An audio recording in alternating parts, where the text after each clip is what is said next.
KBS 열린 토론.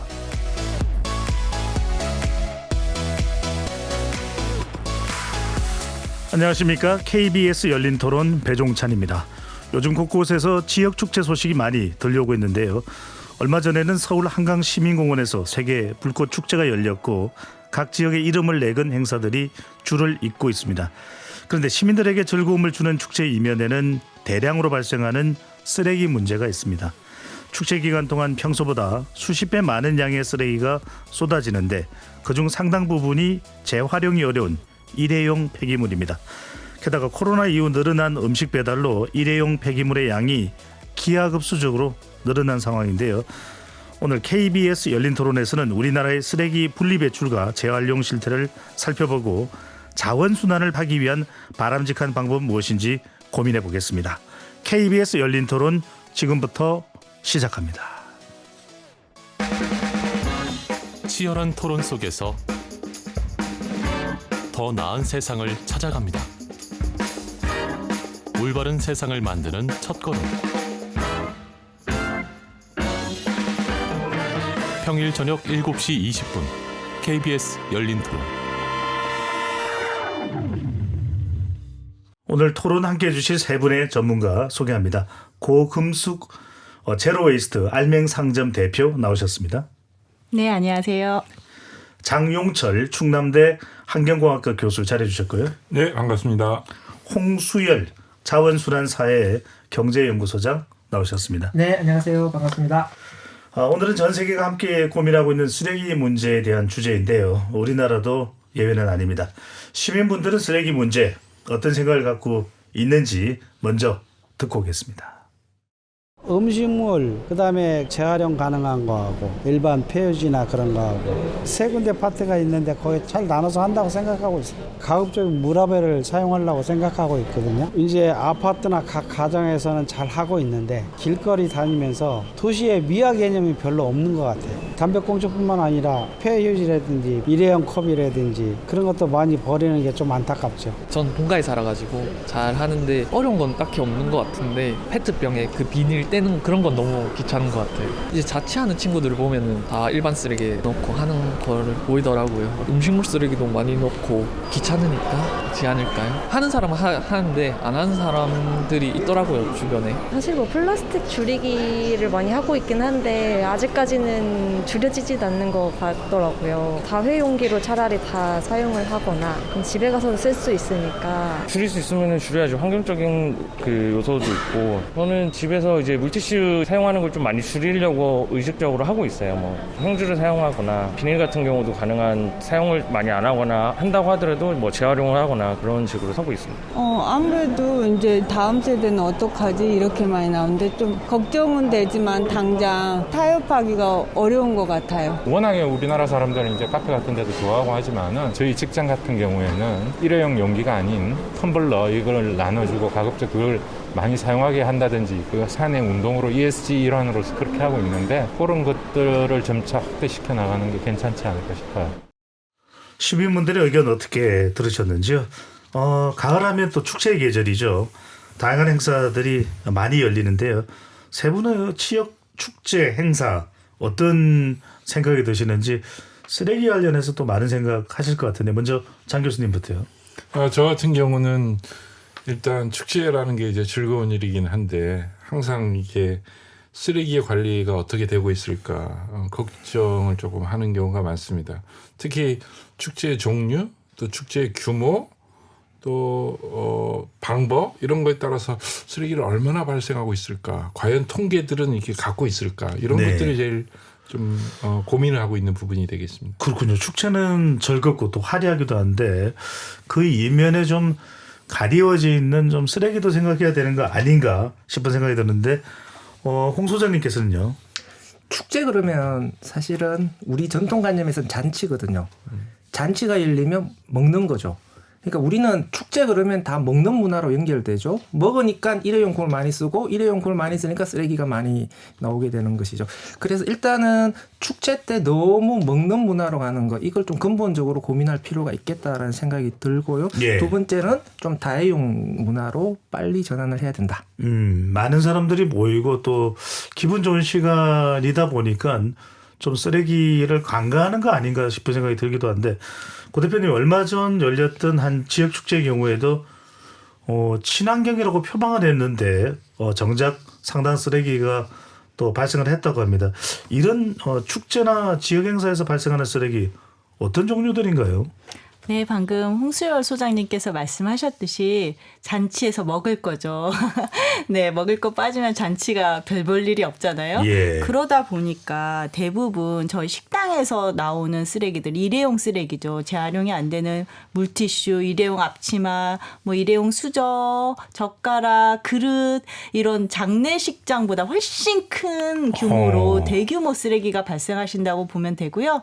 이 쓰레기들은 복합 소재이기도 하고 음식물을 누가 씻지를 않잖아요. 오염된 쓰레기이기 때문에 재활용이 안 됩니다. 그런데 방법이 없냐? 그렇지 않죠. 예. 그 며칠 전에 그 전주는 비빔밥으로 유명하잖아요. 유명하죠. 네, 그러니까 이들이 이제 비빔밥을 다 함께 해보자면서 야심차게 또 한국기록원 등재를 목표로 했대요. 그래서 약 2,000명이 비빔밥 함께 비비기? 너무 재밌잖아요. 와, 네. 그런데 2,000명이 한꺼번에 이 많은 쓰레기를 다 함께 버린 거예요. 그래서 이제 또 이런 문제에 대응하는 쓰레기 없는 축제를 위한 전북 시민 공동행동이 또 그걸 다 세고 있었더니 그날 하루에만 약 47,000개의 쓰레기가 발생했고 모두 재활용이 안 되는 소각되거나 매립되는 쓰레기였다고 합니다. 예. 근데 방법이 없지 않거든요. 이 3월 같은 때 그 전남 광양이라든지 구례 산수유 축제, 광양 매실 축제 이런 데서는 다 다회용을 의무적으로 쓴 거예요. 그랬더니 17톤의 쓰레기를 그날 하루에만 줄였다는 그런 지역 축제도 있는데 꼭 이렇게 해야 했는지 참 의문이더라고요. 네. 구체적인 자원 순환 방법에 대해서는 이따 또 좀 논의를 해보도록 하고요. 우선 홍 소장님, 이런 축제 이야기도 하고 있습니다만 가령 이제 가을에서 겨울로 넘어가는 철에는 김장철이기도 하고 또 이럴 때 음식 쓰레기 또 일회용 쓰레기 많이 나올 텐데 뭐 특별한 어떤 특정 계절이나 달이 있을까요? 또 어떤 종류의 쓰레기가 또 많이 발생하고 있다고 봐야 될까요? 일단 우리나라는 두 번의 큰 명절이 있잖아요. 그래서 설날과 추석이 지나고 나면 쓰레기 배출량이 일상적으로 배출되는 양보다 한 30% 정도 뛰는 거죠. 그러니까 과대포장이라든지 이런 것 때문에 쓰레기 발생량이 증가하는 부분들이 있고요. 계절별로 따지면 이 이유는 정확하게 모르겠는데 아마 겨울철에 움츠러들던 소비 욕망이 봄에 활짝 터지는 게 아닌가 싶기도 하고요. 여름이 되게 되면 아무래도 이제 덥기 때문에 음료라든지 이런 것들을 많이 소비하기 때문에 페트병 등의 재활용품의 배출량이 증가하는 부분들이 있는 것 같습니다. 예. 또 하나 생활 쓰레기 같은 경우에는 가정일 것 같은데 비가정에서 생활 쓰레기 배출이 더 많다. 또 1인당 발생하는 생활 폐기물의 양이 얼마나 정도나 되는지도 좀 궁금하고요. 왜 비가정에서 가정용 쓰레기 배출이 많을까요? 그러니까 6차 폐기물 통계 조사에서 비가정 부분에서 나오는 쓰레기가 한 60%, 가정 부분에서 나오는 쓰레기가 40% 이렇게 나오는 것인데요. 그러니까 비가정 부분이라고 하는 것은 직장이라든지 음식점이라든지 아니면 쇼핑몰이라든지 그러니까 이런 쪽에서 소비하고 나오는 것들을 다 모아서 비가정 부문의 폐기물 발생량이라고 하는데 가정 밖에서의 여러 가지 활동들이 점점 더 증가하면서 가정 밖의 쓰레기 발생량이 증가하는 추세가 되는 것이죠.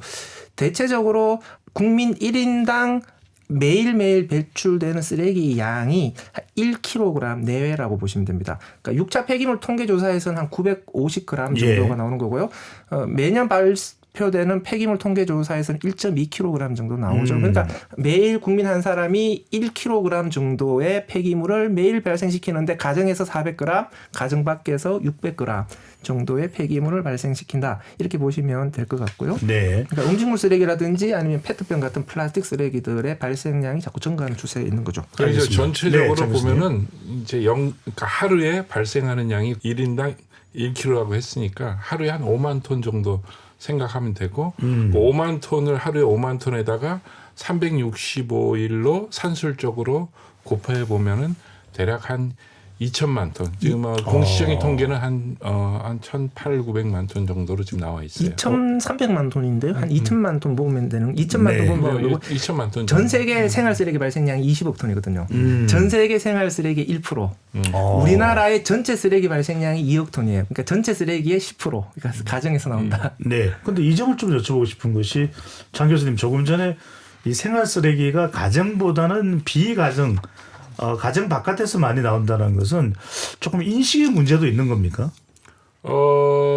일단은 가정 말고 네. 그 상업용이나 또 여러 그 공공기관이나 뭐 또 이게 비즈니스 이런 데서도 상당 부분 많이 발생하고 있어서요. 그냥 가정만 우리가 생각하는데 그 이외의 부분들도 상당히 많다는 걸 암시하는 거죠. 그렇겠네요. 직장에서도 뭐 일회용품을 많이 쓸 수도 있고 따지고 보면은 조금 가정보다는 직장이 오히려 이런 분리수거라든지 재활용이라든지 이런 인식이 조금 느슨해질 수도 있을 것 같다는 생각도 들고 이 부분에 대해서 1인당 쓰레기 양이라든지 고 대표님은 어떻게 보시는지요?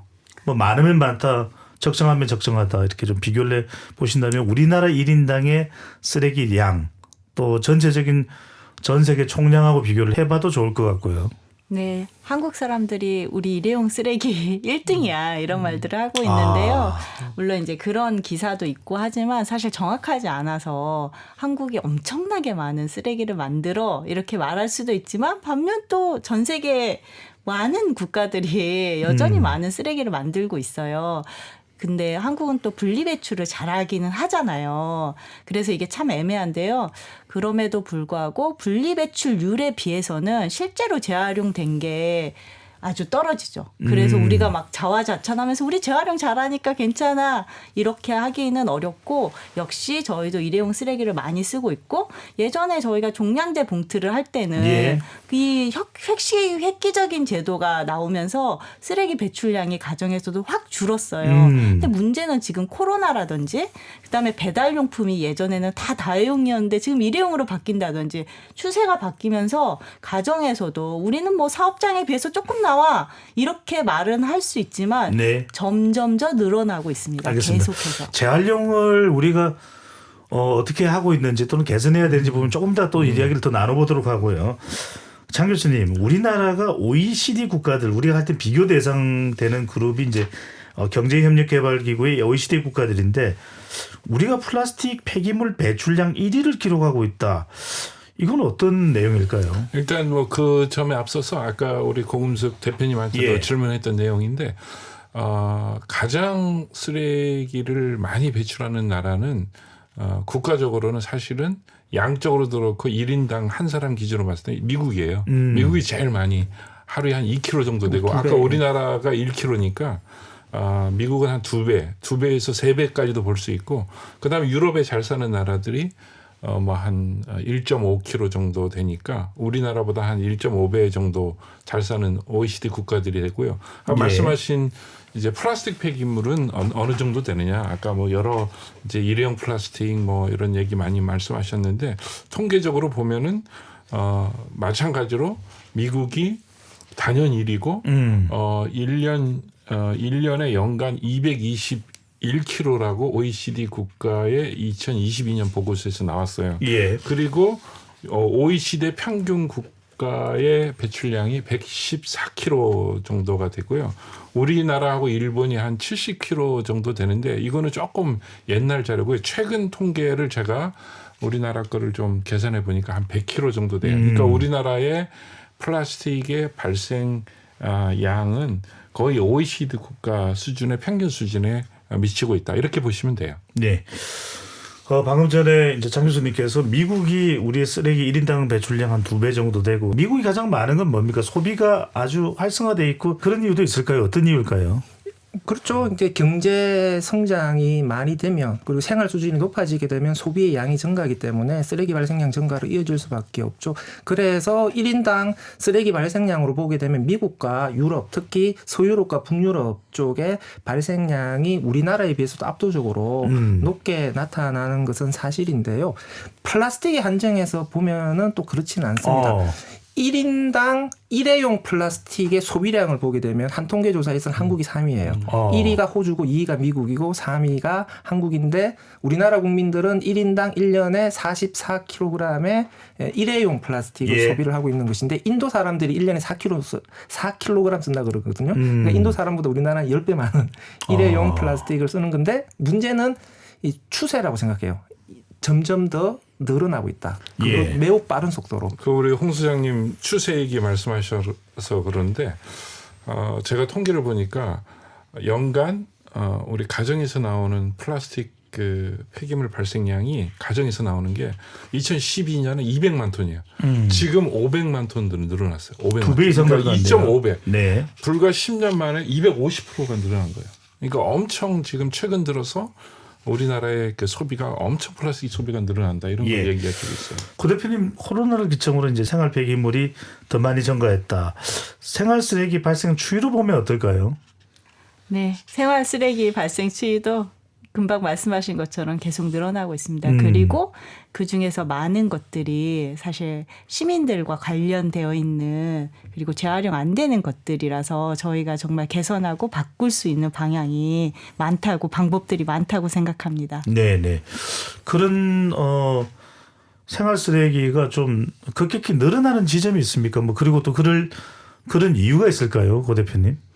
예전에는 일회용품이 기본값이 아니었잖아요. 그런데 지금은 배달 음식을 시키던 뭐라던 물티슈라든지 이렇게 일회용품이 기본값이 되면서 더 편리하고 당연히 일회용품을 안 쓰면 비위생적이고 이렇게 된 거예요. 사실 가장 큰 변화를 시민들이 느끼는 것은 코로나 이전에는 매장에서 일회용 컵을 주면은 안 됐었어요.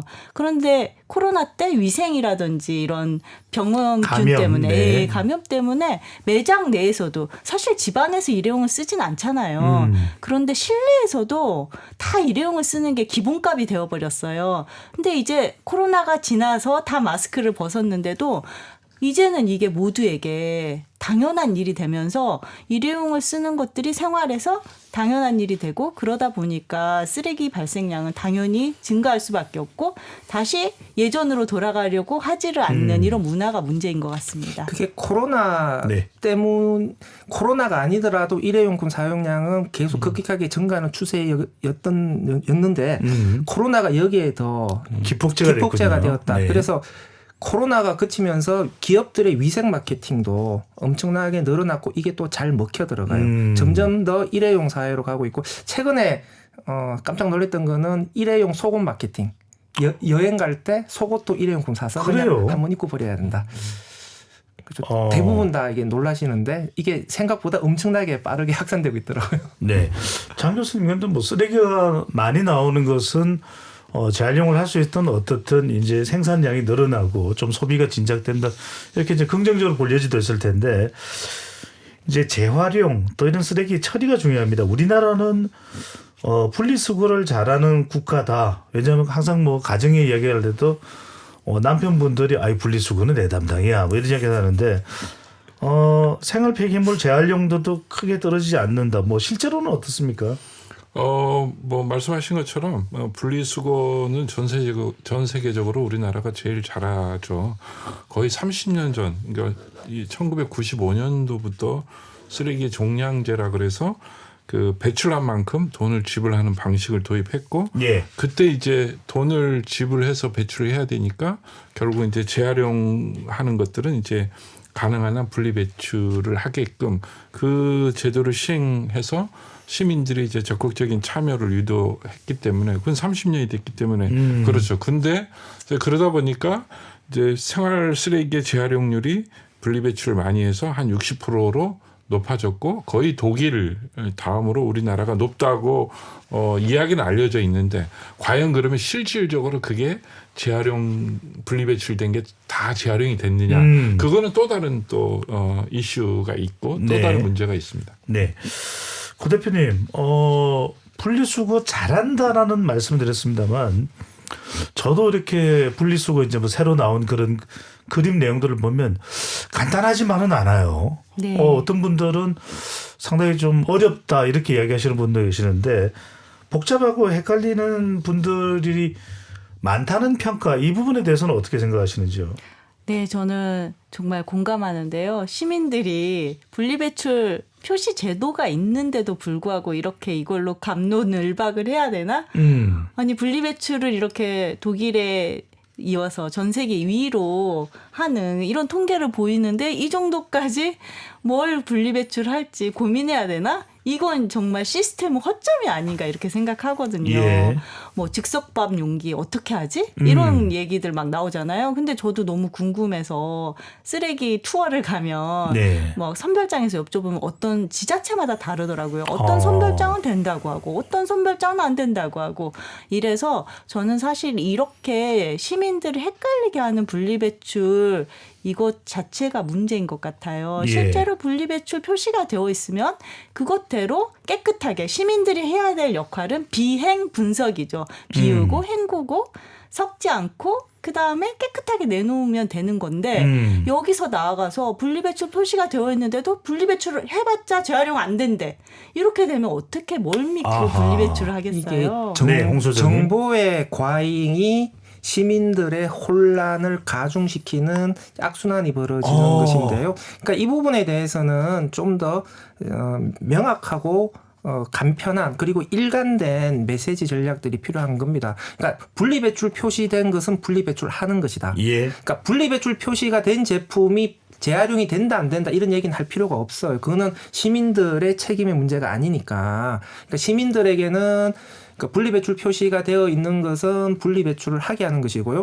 분리배출 표시가 됐는데 재활용이 안 되면 생산자 책임이에요. 그러니까 생산자들에게 개선을 하라고 요구해야 될 문제다라고 생각을 합니다. 우리 고금수 대표님이랑 홍 소장님 말씀을 조금 더 부연하자 그러면은 우리나라는 이 분리배출 이렇게 하라 정도까지만 어떻게 보면은 정부에서 그냥 지침 형태로 지시 형태로만 돼 있지 실제 이게 분리배출하게 되면 어떤 경로를 거쳐서 어떤 제품으로 나와서 사회적으로 어떤 기여를 하는지 그거에 대한 큰 그림들을 제시를 안 해요. 그러니까 앞으로는 분리 배출을 하면은 초등학교 때부터 모든 어른에 이르기까지 내가 이런 분리 배출을 통해서 이런 효과와 이런 과정을 거쳐서 이렇게 나온다 정도까지 충분한 정보를 줘야 시민들이 그거에 공감해서 예. 적극적으로 참여를 할 수 있죠. 예. 다행스럽게도 지금 환경부가 분리배출 홈페이지를 예. 구축을 하고 있습니다. 그래서 정부에서 공식 운영하는 분리배출 홈페이지가 열리면 이제는 좀 그런 혼란들은 좀 해소될 수 있을 것이다라고 생각을 하고요. 네. 그 분리배출 홈페이지의 정보가 시민들에게 보다 쉽게 전달될 수 있는 또 경로를 고민을 해야 되겠죠. 네. 홍 소장님 저기 어려운 분리수거도 홍수일 소장만 따라하면 하루 만에 할 수 있습니까? 안 되죠. 네. 너무 쉽게 가려고 하면 안 됩니다. 많이 믿었는데. 네. 알겠습니다. 고 대표님, 네. 종이팩의 경우에는 후지나 핸드타월, 종이 판지 등으로 이제 다양하게 재활용될 수 있는데 재활용률이 13%에 불과하다. 이건 어떤 문제가 있는 겁니까? 네, 사람들은 종이는 재활용이 잘 되고 플라스틱은 재활용이 안 될 텐데 이렇게 그러니까 그렇게 생각들을 생각하잖아요. 하고 있어요. 네. 네, 그런데 이제 종이팩이 한 20년째 가장 꼴찌의 재활용률을 보이고 있는데 이게 종이가 아니죠. 종이에 이제 플라스틱이 이렇게 코팅이 되어 있는 종이팩인 건데요. 하지만 혹시 거주하시는 곳에서 종이팩하고 종이하고 따로 분리배출하면 걷어가세요? 어떠신가요? 종이팩 같은 경우는 이제 따로 종이하고 이게 품질이 좋아서 잘 분리배출이 돼야 되는데 아직 그런 체계가 안 잡혀 있고요. 네. 말씀하신 종이팩과 함께 또 이제 멸균팩이라고 있는데 그 멸균팩이 그 요즘 많이 또 그 종이팩을 대체해서 거의 한 50% 정도가 되는데 멸균팩은 재활용하는 공장이 없어요. 재활용이 안 돼요. 그러니까 종이팩과 멸균팩이 있는 게 아니고요. 종이팩 안에 일반 팩과 멸균팩이 있어요. 아예 뭐 그렇게 하는데 일단 멸균팩 같은 경우가 어떻게 보면은 최근 들어서 많이 사람들이 사용하는데 그게 이제 재활용을 지금 못 하고 있는 상황이죠. 네, 그래서 이제 저는 쓰레기 줄이는 가게라는 제로 웨이스트 샵을 하는데요. 재활용 분리 배출, 뭐 종이팩 나는 정말 깨끗하게 씻어서 재활용 다 시키고 싶다 휴지로 이런 분들이 가져갈 데가 없는 거예요. 종이팩만 안 걷으니까. 근데 종이랑 같이 가져가면 내가 아무리 노력해도 재활용이 안 된대. 이러니까 다 제로 웨이스트 샵이라든지 생활협동조합이라는 종이팩만 따로 깨끗하게 모이는 데로 가져오거든요. 네. 하지만 이런 데는 원래 쓰레기를 수거하는 데는 아닙니다. 그런데 따로 하고 있고 그렇다면 도대체 아파트라든지 그 공공주택단지의 환경부 분리배출 체계는 뭐를 하고 있는지 참 궁금하고 저희가 이제 그 종이팩을 직접 모아놓는 데 가서 왜 이렇게 다 재활용이 안 되는 거예요 하면 수거 문제를 말씀을 하세요. 왜냐하면 안에가 다 썩어서 냄새나고 곰팡이 우유팩 같은 걸 말씀하시는 거죠? 네. 안에 단백질 다 썩어가지고 여름에 이렇게 들어오면 어떻게 이거를 재활용하겠느냐 하면 또 지자체에서는 이걸 수거해서 우리가 잘 보관할 장소가 없다. 이렇게 말씀을 하시더라고요. 장 교수님. 네. 그래서 이러한 이제 그 우유팩이나 이런 종이팩 같은 것들을 별도로 잘 분리 배출하는 그런 체계가 아직 안 잡혀 있어서 13% 정도밖에 안 되는 그런 문제를 안고 있죠. 지금 환경부의 분리 배출 지침에 어떻게 되어 있냐면 종이팩을 종이의 한 종류로 분류하고 있어요. 그런데 이 종이팩은 종이가 아니거든요. 그러니까 빨리 종이팩을 종이와 다른 품목으로 분류를 해서 종이팩은 폐지에 섞지 말고 따로 분리해서 수거해서 재활용해야 된다라는 지침을 좀 더 명확하게 만들어야 되고요. 모든 공동주택에는 종이팩 수거함이 반드시 따로 설치되도록 해야 돼요. 지금은 종이팩 수거함이 따로 설치되어 있지 않으니까 주민들이 다 종이로 버리죠. 그러니까 주민들이 종이팩을 우유팩을 종량제 봉투에 많이 넣지는 않습니다. 대부분 분리배출 한다고 생각해요. 대신에 종이에 분리배출 해버리니까 재활용이 안 되는 거죠. 네. 지난주에 제가 아내가 실제 종이팩을 모아가지고 다 씻어서 동사무소에 갖다 줬더니 그 동사무소에 갖다 주면은 그걸 이제 그 휴지로 교환해 주는데 예산이 다 떨어졌다고 이제는 안 받는다고 이렇게 하더라고요. 아이고. 이제 그런 이제 이런 이제 행정상의 또 문제도 있는 것 같더라고요. 종이팩을 조금 편하게 배출할 수 있는 방법으로 에코야 얼스라고 하는 서비스도 있어요. 그 들으시는 분들 종이팩 관심 많으시면 요것도 검색하셔서 한번 에코야 얼스. 네. 홍 선생님 방금 전에 이제 그 우유팩 또 종이팩, 멸균팩 말씀 주셨는데 그럼 플라스틱 폐기물의 분리수거 재활용은 어떻다고 보시는지요? 플라스틱의 분리 배출 양으로 따지면 다른 나라에 비해서 매우 잘 되고 있습니다. 심지어는 비닐까지도 분리 배출을 하고 있죠. 우리나라 전체적으로 보게 되면 통계상으로는 플라스틱의 재활용률이 약 70% 정도 나와요. 그런데 문제는 이 중에서 40% 이상이 태우는 방법이에요. 지금 우리가 가정에서 배출된 비닐은 대부분 석탄을 대체하는 연료로 사용을 해요. 이건 이제 에너지 회수거든요. 근데 우리나라는 이 에너지 회수를 재활용으로 잡고 있는데 국제적으로는 리사이클링으로 분류를 하지 않습니다. 그러니까 이건 빼야 되겠죠. 그러면 실질적으로는 우리나라의 플라스틱의 재활용률, 물질 재활용률은 30%가 조금 못 되는 양일 것이다라고 생각을 하는데 전 세계 평균 재활용률이 9%잖아요. 전 세계 평균과 비교해 보면 우리나라가 매우 높아 있기는 하지만 높아봤자 도토리 키재기죠. 근데 실제 그 플라스틱 그 폐기물에 대한 재활용을 이렇게 보면 처리 비율을 보면은 2022년 통계 보니까 종량제 봉투로도 한 228만 톤 정도가 종량제 봉투로 들어가요. 그러니까 사실 분리배출해서 재활용으로 가는 양도 한 300만 톤 연간 되는데 종량제 봉투로 가는 양도 꽤 많다. 그리고 실제 물질로 이제 이렇게 다시 회수하는 그 플라스틱의 어려운 문제는 여러 가지 그 색소 첨가나 색깔 첨가, 비차단제나 여러 화학 물질들이 또 플라스틱에 들어가다 보니까 실제 그거를 에너지 회수 용도로 갈 수밖에 없는 원래 플라스틱 재질의 문제도 있고 또 물질 재활용화 갈 수 있는 한계도 있을 수밖에 없는 그런 문제가 있죠. 여하튼 아까 홍 소장님 지적하신 것처럼 상당 그 부분 플라스틱이 발전소의 보조 연료나 시멘트 공장의 보조 연료로 보낸다는 게 상당히 문제죠. 지금 이제 장 교수님께서 설명을 해주셨고 홍 소장께서 앞서 이제 다른 나라에 비해서 우리는 이걸 이제 태워서 열로 이제 바꾸기 때문에 그건 엄밀한 의미의 리사이클링 재활용이라고 보기 어렵던데 다른 나라는 다른 방법이 있는 겁니까? 아니요. 다른 나라는 태워서 에너지를 회수하는 방법은 네. 에너지 회수라는 별도의 통계를 잡아요. 근데 우리나라는 리사이클링과 에너지 회수를 다 묶어서 재활용으로 잡기 때문에 제가 여쭤보는 게 겁니다. 우리는 왜 구분 안 하죠? 폐기물 관리법에서 그렇게 되어 있기 때문에 그렇게 하는 건데 이제 구분을 해줘야 되겠죠. 그래서 추정을 하면은 그 리사이클 비율은 한 30% 내외가 될 것 같다라고 하는 것인데 이 부분이 어쨌든 다른 나라에 비해서는 수치는 분명히 높은 부분이 있다. 그럼에도 불구하고 30%밖에 못하는 거다 지금. 저는 그보다 더 낮게 보고요. 한 20% 정도로 보고요. 그 다음에 에너지 아까 그 연료로 시멘트 발전 용도로 보는 게 거의 한 40% 정도 되고요. 그 다음 단순 소각. 그냥 플라스틱 그냥 태워버리는 소각장으로 그냥 가는 것도 거의 그 30%가 넘어요. 그러니까 상당 부분은 사실 자원으로 재활용이라고 하지만 자원으로 잘 순환되지 않겠다. 이걸 어떻게 좀 더 개선하는가도 한번 또 우리가 돌아볼 필요가 있을 것 같고요. 고 대표님. 예. 최근에 미국 캘리포니아 주가 석유 재벌인 엑슨 모빌을 상대로 소송을 제기했습니다. 이 소송의 핵심은 플라스틱 재활용이 환경 문제를 해결할 수 있다는 주장이 거짓이고 허구라는 내용이다.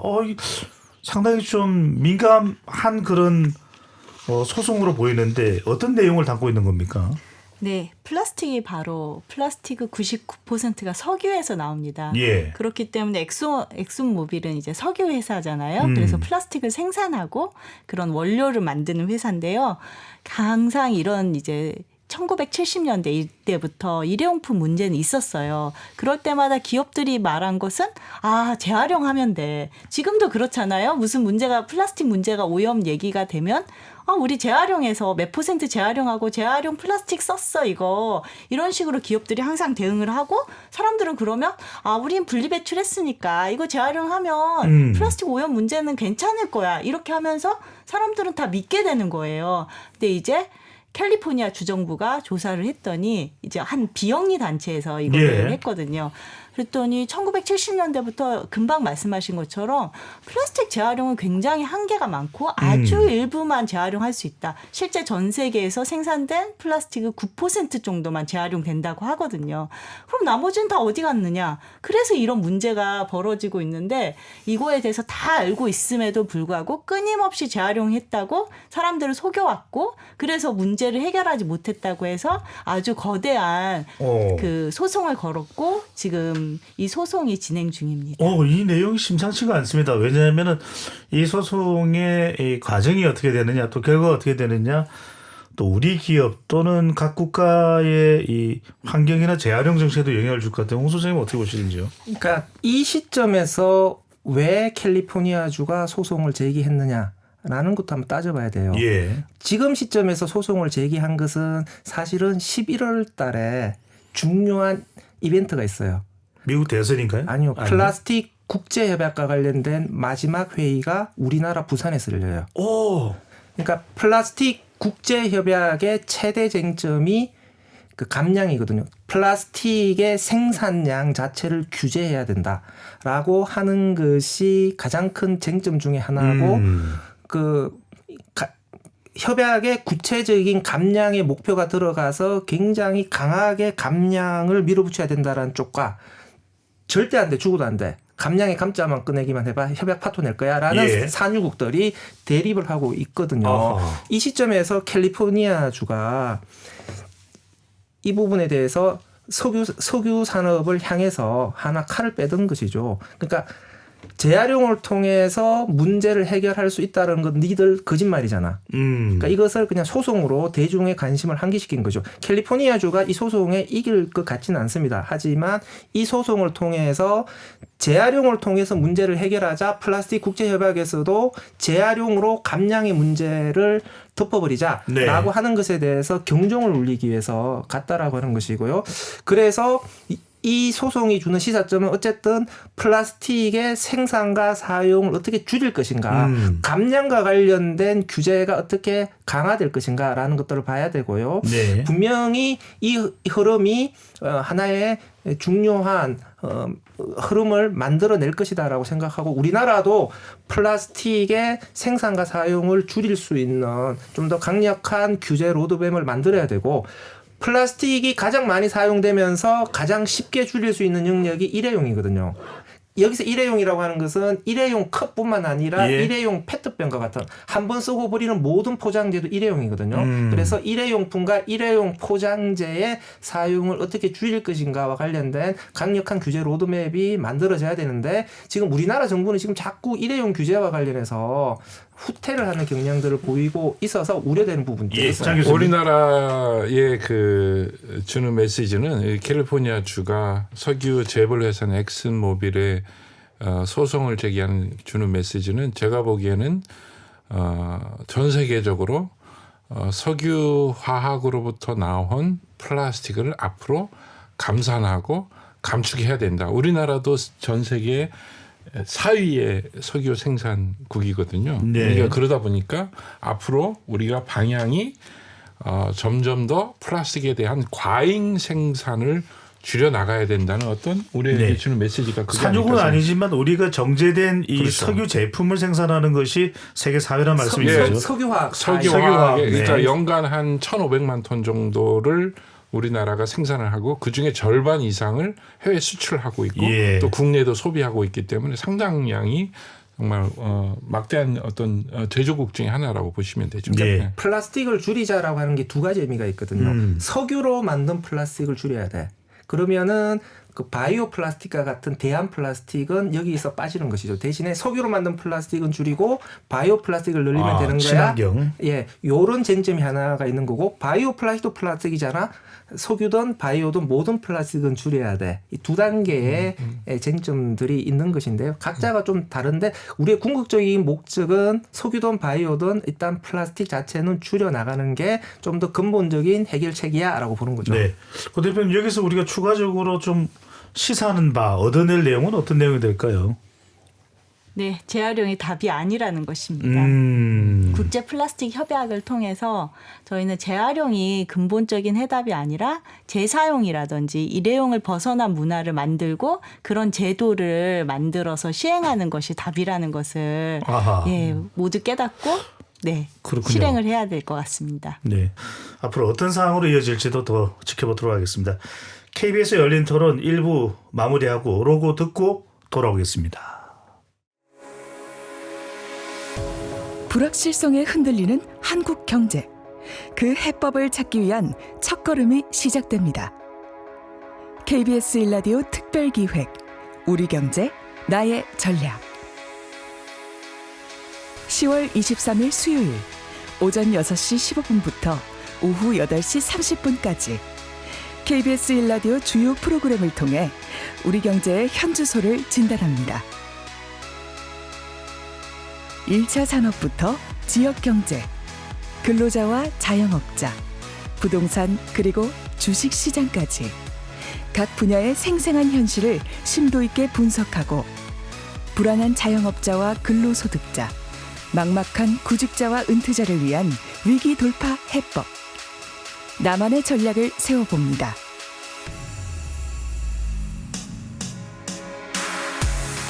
하루 동안 이어지는 경제 집중 편성. 대한민국 최고의 경제 전문가들이 모여 변화의 해법을 모색하는 시간. 10월 23일 KBS 1라디오와 함께하세요. 특별기획 우리경제 나의 전략. 우리경제의 더 나은 내일을 찾아봅니다.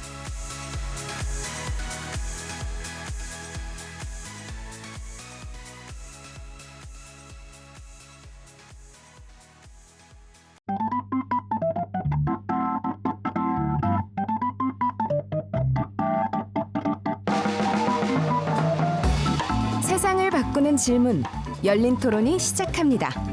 KBS 열린 토론은 언제나 열려 있습니다. 단문 50원, 장문 100원의 유료 문자 샵 9730 그리고 KBS 어플리케이션 콩으로 여러분의 의견을 남겨주세요.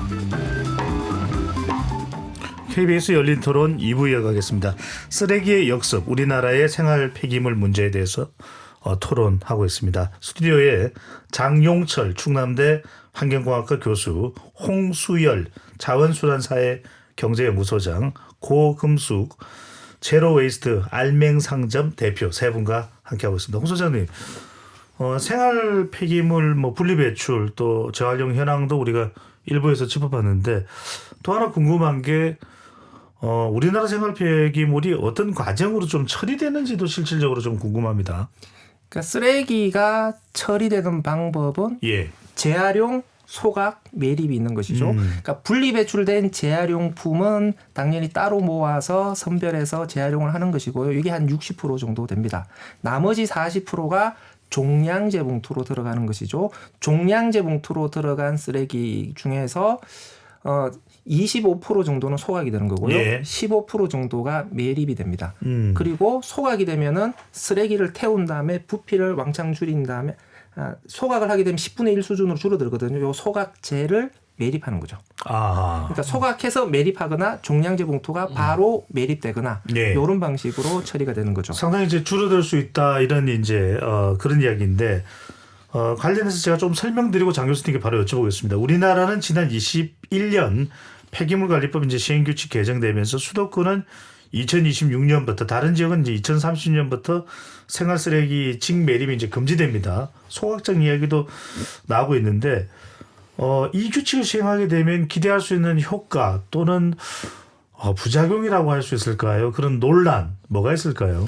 일단은 우리나라는 이제 국토가 이렇게 넓지 않고 작은 나라이기 때문에 당연히 매립을 적게 하고 지양을 해야 되는 그런 관점에서 생활 폐기물을 이제 앞으로는 매립을 할 수 없는 구조가 되겠죠. 그러면 결국은 방법은 아까 홍 소장님 말씀하신 것처럼 매립을 안 시키면은 재활용을 하거나 소각을 해야 되는 그런 상황이 되겠고, 그러려면은 결국은 소각량이 늘어날 수밖에 없는 상황이고 아니면 재활용을 증가시켜야 되는 그런 상황이기 때문에 소각은 또 당장 소각장을 만들어야 되는데 그 소각장을 만드는 데는 5년에서 6년, 결국에는 이제 10년까지 되다 보니까 방법은 쓰레기를 줄이거나 아니면은 재활용을 하는 방법밖에 없는 것이죠. 홍 소장님, 이게 이제 우리가 바로 당면한 과제입니다. 부지는 한정돼 있고 또 소각장을 하자니 또 지역 갈등이 상당히 첨예하고 서울 지역도 이제 최근에 이런 부분들이 이제 논란이 되고 있는데 각 지역의 매립장이나 소각장 상황은 지금 어떤 상황입니까? 전국적으로 생활 폐기물의 매립장에 남아있는 수명이 30년이 채 되지 않습니다. 수도권 매립지의 경우에는 3-1 매립장을 쓰고 있는데요. 한 60%가 이미 다 포화 상태예요. 나머지 40%를 가지고 써야 되는데 지금 상태로 가게 되면 20년을 채 못 쓰는 것이죠. 지금 1년에 약 200만 톤의 종량제 봉투가 매립장으로 가고 있고 수도권 같은 경우는 70만 톤이 가고 있어요. 그러니까 2026년 되기 전까지 수도권은 70만 톤의 매립되는 쓰레기를 해결해야 되는 것이고요. 2030년이 되기 전까지는 200만 톤을 해결해야 되는 거거든요. 그냥 아예 줄여버리거나 재활용을 다 늘려버리는 게 최선의 방법인데 그 기간 동안에는 하기 어렵죠. 그러다 보니까 소각장을 지으려고 하는 것이죠. 그래서 지금 서울도 지금 마포에 1000톤짜리 소각장을 새로 지으려고 해요. 왜냐하면 서울이 한 900톤 정도를 매일매일 매립장에 보내거든요. 그러니까 요거를 해결하려면 1000톤짜리 소각장을 지어야 된다라고 하는 것이고요. 수원이라든지 김포라든지 화성이라든지 고양이라든지 전국의 주요 대도시들 다 지금 소각장 갈등이 줄줄이 지금 있습니다. 그러니까 직매립을 금지하려면 지자체 입장에서는 소각장을 늘릴 수밖에 없다라고 하는 것인데 소각장 역시도 주민들은 결사반대를 하고 있는 일종의 우리 동네는 안 된다라고 하는 그런 이제 일종의 님비 현상 같은 것도 있을 수 있는데 궁금해서 이거 하나 짚어보고 다른 분께 이제 소각장 관련해서 넘어갈 텐데 아까 말씀하실 때 10분의 1로 부피는 줄이더라도 소각하고 난 이후에도 일부 양은 매립이 필요하다고 말씀하셨지 않습니까? 그러면 매립장이 전혀 없이는 안 될 거라는 생각이 들기도 하는데요. 그렇죠. 그 소각을 하더라도 소각재가 발생하기 때문에 소각재를 매립해야 되거든요. 물론 해외에서는 소각재까지도 재활용을 해요. 건축자재로.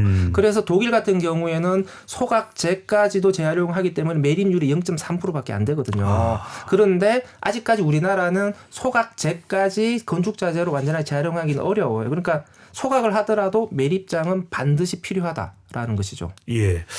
자, 우리가 이제 물건을 사고 포장을 벗기고 쓰레기통에 넣을 때까지는 고민하지 않다가 이게 사실은 우리에게 매우 큰 고민 사항이 되고 있습니다.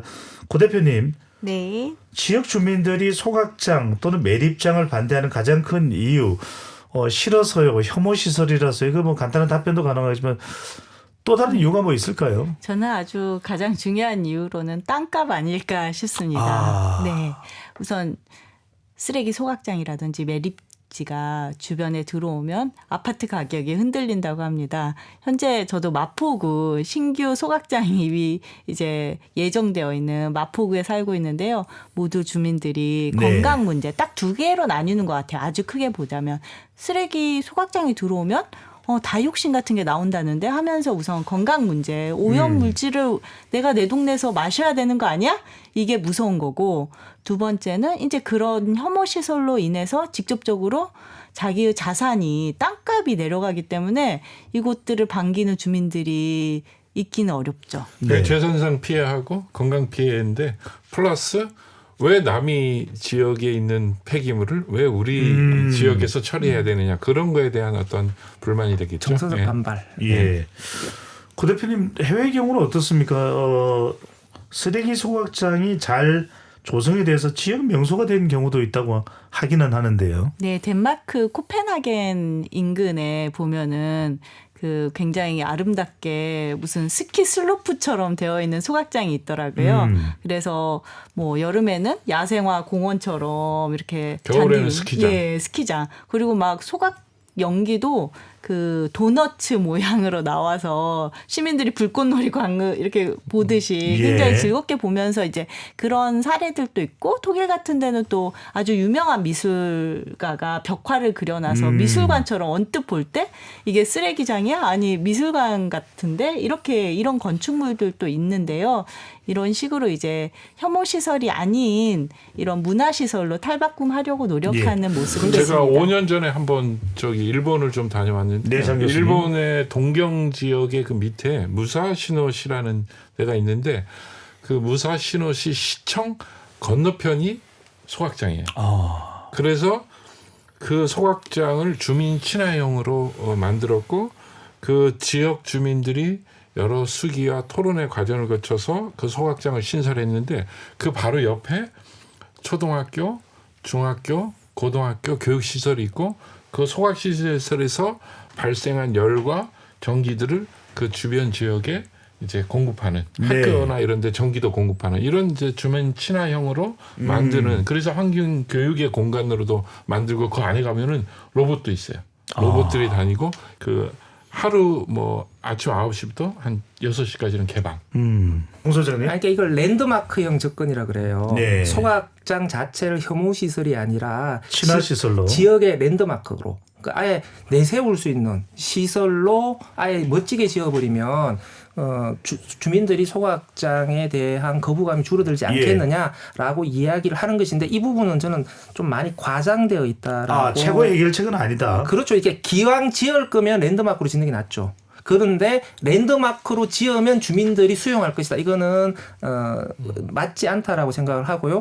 그 랜드마크 사례로 제시되고 있는 지역도 거기 있는 주민들은 그 랜드마크 시설을 모두 반기고 사랑한다. 아니에요. 가보면 주변에 그 그 멋지게 지은 소각 시설에 대해서 거부감을 가지고 있는 시민들도 있습니다. 그러니까 그런 시민들의 목소리는 또 안 들리고 있는 것이죠. 그래서 랜드마크로 짓는 게 필요한 방법이긴 하지만 이것이 소각장 갈등 문제를 해결할 수 있는 좋은 대안이 될 것이다. 이거는 네. 한국에 적용되기에는 아직까지는 좀 무리가 있다라고 그래서 생각합니다. 저는 그래서 아까 무사시노 씨를 예를 든 게 시청사 앞으로 이제 공공 이제 기관들 옆에 본인들이 좀 자신감을 갖고 할 수 있게끔 너무 우리가 지역 주민들 생각하고 이런 것보다 본인들이 이제 뭐 청사라든가 각 여러 지자체에 그 앞에 한번 물론 쉽지 않죠. 굉장히 땅값이라는 여러 가지 문제가 있지만은 그런 어떤 새로운 발상의 전환 이런 것들도 필요한 거죠. 이 청와대 청사에 뭐 이제 뭐 예를 들면 환경부 앞에 건너편에 세종시에 네, 크게 국회의사당만 생각하지 말고 그런 데 앞에다 하나 신도시 지을 때는 필요하죠. 뭐 청사가 옮겨간다든지 이럴 때는 처음에 조성하기 때문에 그 원래 살고 있던 주민들 초기 단계부터요. 네, 그때 딱 짓는 게 좋을 것 같고 국내에도 경기도에 일부 그런 사례들이 있더라고요. 동대문 구청 앞이 음식물 쓰레기 자원화 시설이에요. 아, 그렇군요. 자, 특정 우리가 시설을 뭐 거론하는 것이 적절한지는 모르겠습니다. 아까 이제 좀 혐오 시설이 아니라 소각장을 친화 시설로 하는 랜드마크형 방법이 된. 홍 선생님 또 어떤 방법이 있습니까? 소각장에 대해서 거부감을 최소화하는 방법요. 그러니까 일단은 소각장을 싫어하는 게 부동산에 대한 우려, 내 아이가 건강에 피해를 보면 어떡하냐라는 그 초등학생 혹은 유치원생을 키우는 엄마의 마음, 다음에 타 지역 쓰레기를 왜 우리 지역에서 처리해 줘야 되냐, 지역을 사랑하는 마음, 이런 마음들이 복합적으로 작용을 하는 것이거든요. 그러니까 이 마음들 하나하나들을 다 헤아려 줄 수 있어야 된다라고 생각을 합니다. 그리고 특히 지금 저는 다른 지역 쓰레기가 왜 우리 지역에 오느냐 이 부분도 매우 크다라고 생각을 하고요. 그러니까 이런 문제를 해결하려면 좀 더 쓰레기를 배출하는 곳이 자기 쓰레기를 끝까지 책임진다라고 하는 그런 것들을 좀 감동스럽게 보여줘야 된다고 생각해요. 지금 서울시 쓰레기 갈등을 하나 보게 되면은 서울시와 마포구간의 문제가 돼버렸죠. 25개 구 전체의 문제인데 나머지 24개 구청은 우리 지역에 쓰레기 소각장 안 들어와서 너무 좋아 지금 안도하고 있어요. 이러면은 마포구민들은 더 화가 날 거죠. 그러면 24개 구청은 자기 지역에 소각장이 들어오지 않는 대신에 마포구민들보다 더 열심히 쓰레기를 줄이고 재활용하겠다. 이런 거와 관련된 적극적인 대책들을 보여줘야 되거든요. 그러니까 이런 모습들이 안 보여지게 되면은 그 소각장 짓는 지역의 주민들의 소외감, 박탈감은 더 커질 수밖에 없다라고 생각을 합니다. 그래서 모두가 자기 지역에 자기가 배출한 쓰레기를 좀 더 책임질 수 있는 그런 노력들을 보여줄 수 있는 게 무엇이냐. 이것들을 고민해야 된다고 생각해요. 적극적인 개선 노력. 장 교수님. 그다음 뭐 또 저는 반드시 소각이 답이 아니면은 결국은 우리가 재활용을 높여야 된다고 얘기를 했고 재활용을 높이려면은 이제 앞으로는 종량제 봉투를 파봉을 해서 전처리해서 최대한 재활용할 수 있는 부분들을 회수한 다음에 소각량도 줄여나가고 당연히 매립은 이제 앞으로 금지를 해나가야 되는 그런 방향으로 정책 전환을 해야 될 것 같아요. 종량제 봉투를 뜯어서 재활용할 수 있는 걸 다시 한번 걸러내면 한 50% 정도는 걸러내거든요. 그러면 소각장에 들어가는 종량제 봉투의 양을 절반으로 줄이는 것이죠. 그러면은 그러니까 400톤짜리 소각장을 짓는 게 아니라 200톤만 지어도 400톤의 종량제 봉투를 처리할 수가 있는 것이죠. 그러니까 이런 방법도 괜찮은 방법이죠. 예전에 고 대표님. 원전 하나 줄이기 이런 거 있었잖아요. 이런 것처럼 전처리라든지 재활용률을 높여서 소각장 하나 줄이기 뭐 이렇게 되는 거죠. 자연적으로. 전처리가 또 좋은 게 뭐냐면 분산형이 가능하거든요. 왜냐하면 자기 지역 쓰레기를 자기가 책임지자. 그러면은 지역별로 전처리 시설을 짓고 여기서 나온 쓰레기는 다시 소각장에 모아주는. 그러면 자기 지역에 소각장이 들어오지 않더라도 또 전처리 설비는 지으면 되잖아요. 저는 서울 시민이 아니라서 잘 모르겠는데 25개 구 중에 마포구 얘기를 많이 하는데 진짜 뭐 마포가 될지 다른 데가 될지 모르겠지만은 진짜 업그레이드된 랜드마크형 소각장이 필요하다 그러면 그걸 하되 나머지 지역은 또 나름대로의 전처리 시설 같은 것들을 만들어서 재활용률을 높이고 또 쓰레기를 줄이지 않으면은 소각장에 반입을 금지하게끔 하는 여러 가지 예. 다양한 정책을 해야지 어느 한 그 지역구에 모든 것들을 몰빵해서 피해를 보게 하고 뭔가 경제적으로 보상 이거는 조금 그렇죠. 너무 저차원적인 얘기인 것 같아요. 아주 잠깐이지만 장 교수님께서 서울로 이사를 오면 좋겠다 이런 생각도 저는 전혀 이사 올 생각이 없습니다. 네. 아니, 장 교수님 의견에 적극 동의를 하고 서울시가 아쉬운 부분이 그런 부분입니다. 그래서 가령 이제 그러니까 자기 지역에 어떤 시설도 없이 그냥 자기 지역 쓰레기를 다른 곳으로 떠넘기는 그런 얌체 같은 구에서는 소각 비용을 3배, 4배 그냥 부과를 해야 돼요. 네. 그렇게 더 많은 책임을 져서 어쨌든 자기 지역의 쓰레기를 처리하기 위해서 어떤 식의 희생을 해야 돼요. 어떠한 희생도 없이 자기 지역 쓰레기는 다른 곳에 보내야겠다. 이건 막아야 되는 거예요. 고 대표님 진짜 우리가 이렇게 토론을 해보니까 네네. 해법도 생기고 또 이해도 하게 되는데 먼저 이런 인식적인 좀 공감대 네. 어떤 소각장이든 매립 문제든 이게 필요하다는 생각도 절실하게 하게 됩니다. 네, 맞습니다. 그 마포 구민들이 가지는 불만과 억울함이 아니 왜 다 놔두고 안 그래도 소각장이 있는 데다가 서울시 절반은 또 쓰레기를 다시 지어서 다 절반을 가지게 우리가 소각하게 되느냐 이건데요.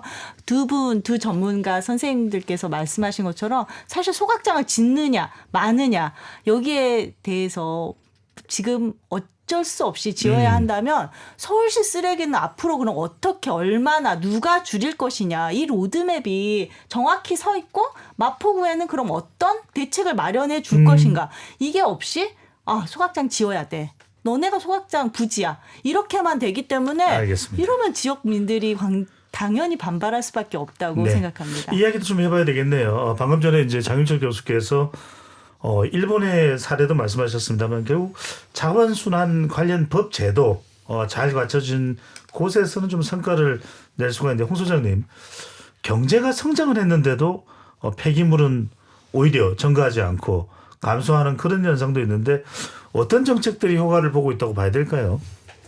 더 많은 규제죠. 뭐. 그러니까 쓰레기 문제를 해결을 하려면 쓰레기 그 배출과 관련해서 배출자들이 더 많은 비용을 부담하거나 아니면 더 많은 불편함을 감수하도록 해야 돼요. 이것을 규제로서 구성하지 않으면 쓰레기 문제에 대한 해법은 없습니다. 시민들과 기업들의 자발적 선의에 기대서는 결코 문제를 해결할 수가 없는 것이죠. 독일만 하더라도 페트병 하나에 400원의 보증금을 부과합니다. 그러면 페트병 생수를 소비하는 소비자는 그러니까 400원을 더 주고 생수를 구매한 다음에 빈병을 마트로 가져가는 불편함을 감수해야만 400원을 돌려받는 거잖아요. 그러니까 이런 제도 구성을 통해서 지금 독일의 페트병 재활용률은 98%예요. 네. 우리나라의 페트병 재활용률은 80%거든요. 그러니까 더 많은 비용을 부담하거나 더 많은 불편을 요구하는 그 강력한 보증금 제도 같은 것들이 도입되어야 쓰레기 문제에 대한 진전이 있을 수 있다. 지금 독일 같은 경우는 여기에 더해서 일회용 컵 같은 경우에도 세금을 엄청나게 부과를 해요. 얼마를 부과하냐면은 킬로그램당 1,800원을 부과해요. 그럼 이 일회용 컵 하나당 20원에서 30원 정도의 세금이 더 굳게 되는 것이죠. 내년부터 들어갑니다. 환경 문제를 이야기하면서 우리가 이것은 일국의 문제가 아니라 전 세계의 문제다 이야기를 하는데 장 교수님, 플라스틱 같은 경우도 재활용 문제가 이제 국제적으로 좀 논란이 되고 있습니다. 국제 플라스틱 협약도 구체적인 목표는 제시됐는데 합의가 잘 이루어지지 않는 것 이것도 국가 간의 사정이 좀 다르지 않을까 싶은 생각이 드는데요. 예, 일단 뭐 플라스틱 국제 협약이 유엔에서 2022년 3월에 올해 말까지 2024년 말까지 한 2년 정도의 기간을 두고 준비하기로 합의를 해서 유엔에서 결의를 했고요. 그래서 지금 정부 간 협상 회의를 지금 4번을 마쳤고 지금 마지막 5차 마지막 최종 회의가 부산에서 11월 25일부터 12월 1일까지 일주일 정도 우리나라에서 개최되는데 이렇게 하다 보니까 국가 간에 예를 들면 산유국 이제 석유를 많이 생산하는 산유국 그다음에 플라스틱 제품을 생산하는 생산국 그다음에 플라스틱 생산된 거를 소비하는 또 소비국, 또 또 예를 들면 이제 좀 개발국가, 이제 소득이 수준이 낮은 나라들, 섬 나라들, 이런 나라들이 다 이제 각자 입장이 다른 거죠. 예. 야, 생산을 무조건 감축을 해서 플라스틱 오염을 막아야 된다라는 이런 것 이제 주장하는 나라도 있고, 아니면은 재활용을 많이 해서 오염 해결을 위해서는 재활용이 해법이야라고 이런 이제 국제 연합 지속 가능성 플라스틱 지속 가능성 국제 연합이라고 해서 그런 이제 GCPS라는 그런 연합을 통해서 네. 여러 국가들이 서로 사실 이해의 관계에 따라서 그렇군요. 아직 굉장히 협상의 난항을 겪고 있습니다. 알겠습니다. 장 교수님 말씀하신 대로 또 홍수상 교수도 아까 언급하시긴 했습니다. 다음 달 부산에서 이제 국제 플라스틱 협약이 열리게 되는데 우리나라는 현재 또 어떤 상황인가요? 우리나라는 정부에서 우리나라의 플라스틱 국제 협약과 관련된 정부 입장은 무엇이다라고 밝히지 않고 있어요.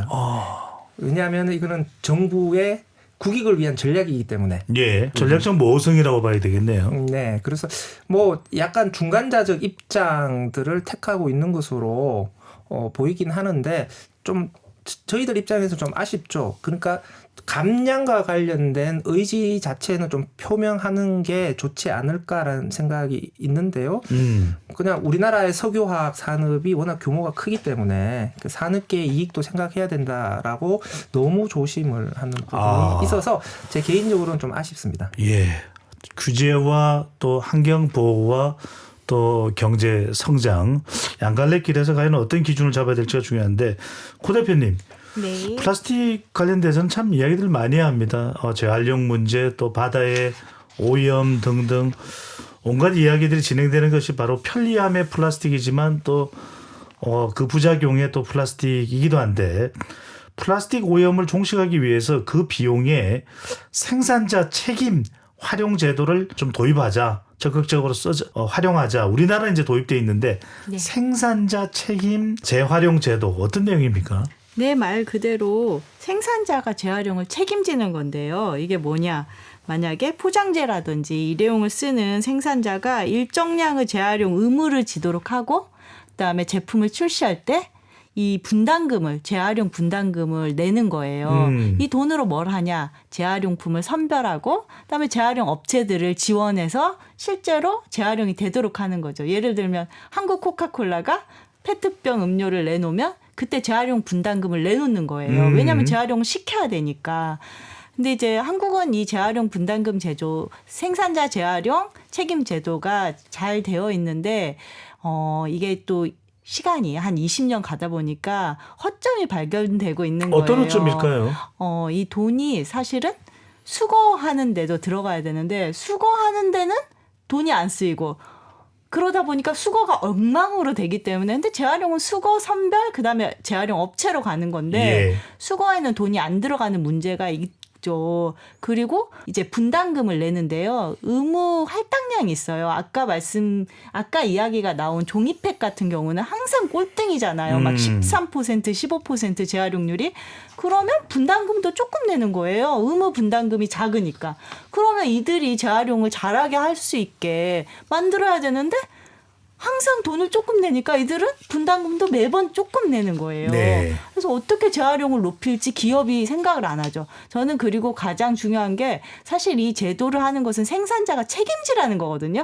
근데 기업이 책임을 지는 것 같지만 생산자 재활용 책임 제도에는 기업이 사실은 많은 책임을 안 집니다. 왜냐하면 생산자가 내는 재활용 분담금은 이미 소비자 가격으로 돈을 내고 있어요. 그런 기업은 무엇을 하고 있을까? 알겠습니다. 우리나라는 이제 생산자 책임 재활용 제도라고 돼 있는데 영어로는 Extended Producer Responsibility라고 그래서 EPR이라고 하고 생산자들에게 책임이 확대된 거예요. 그러니까 원래는 재활용뿐만이 아니라 제품을 만들 때, 제품을 제조할 때 설계를 재사용을 하거나 재활용을 하게끔 원래 그런 제품을 만들게끔 해야 되는데 아직은 그 정도까지의 유인책이 잘 안 되고 있다는데 아직 EPR에 한계가 있고 그건 우리나라뿐만이 아니라 유럽도 EPR을 많이 하는 나라도 좀 그런 문제가 있다 이렇게 보시면 알겠습니다.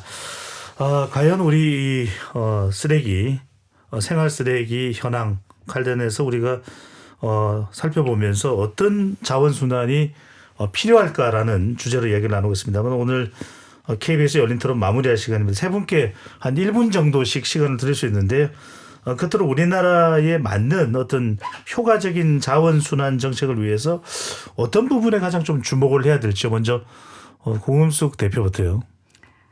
네, 한국은 재활용은 잘하고 있지만 사실 디테일이 떨어집니다. 확실한 가이드를 정하고 실제로 재활용이 될 수 있고 그런 재활용 업체와 수거 업체를 지지하는 방향으로 나아갔으면 좋겠습니다. 또한 일회용품 규제가 많이 후퇴했어요. 규제가 후퇴한 이런 상황에서는 어떤 선의도 사실상 큰 효과를 발휘할 수는 없을 것 같습니다. 네. 느슨해져서는 안 된다. 위기 인식이 분명히 필요하다라는 점들을 강조해 주시고요. 장 교수님께서는요? 저는 이제 그동안에는 양적인 재활용, 양적인 뭐 재활용률 높이는 거 이런 거에 좀 집중을 했으면 앞으로는 질적인 전환을 해야 된다. 그래서 버려지는 폐기물이 없이 그동안의 재활용과 순환을 노력했지만은 보다 더 순환 경제, 이게 경제 영역하고 이제 연결이 돼서 순환 경제 사회로 시급히 전환돼야 된다. 그렇게 생각하고 이런 이제 순환 경제의 전환은 다음 세대를 위해서도 꼭 필요한 우리의 네. 시대의 과업이 아닐까 이렇게 생각합니다. 장 교수님, 순환 경제라는 표현이 조금 낯설 수도 있어서 조금만 부연 설명해 주신다면요. 예, 순환 경제 반대 개념이 대량 생산, 대량 소비, 대량 폐기거든요.